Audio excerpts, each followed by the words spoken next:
opening lines, what do you think is the best hook? Emotional, startling, weird, scary. Okay, you either need to establish character and setting as quickly as possible, but also the mood, the genre, the theme of the story. But what I would say is you need to make a promise in that opening line of what kind of story you're going to read. And of course, you need to deliver. But if you can bring in across a sense of eeriness that something feels off and weird here, because we don't want to just meet a character and then like, okay, well, I hope something's going to happen. If you can introduce us to a character in a world that feels slightly off, we know something is going to happen. So you're making a promise for us, especially about what genre the story is or what kind of story it's going to be. And then you just deliver. And then there's that whole bookend thing where in the end, you kind of refer back to that first sentence or paragraph. For example, and I had one earlier this week where someone mentioned a smell. Let's say it's a ghost or something, and they had a lavender smell.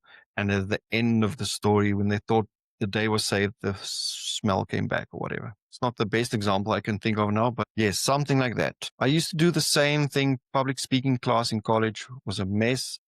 Theater made me better speaking in front of people, and now teaching it took me a long time to get better with it. Yes, when I realized the next step in the evolution of Crystal Lake and my own skills was I needed to step up and be like the face of the company kind of thing.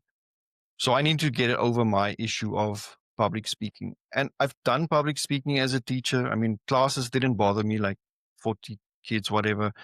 I would do assembly where there's like 700 kids.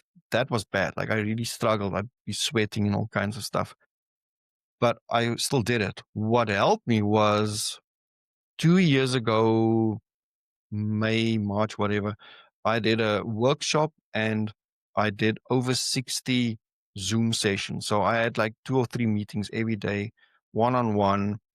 And I just like, what's the word? Shock therapy myself, doing that thing every day until I just became numb to it. So exposure therapy. If there's something you need to get over, just do it for a full month. And after that, it's never going to bother you again. This was just an excerpt of a live chat I had recently on YouTube.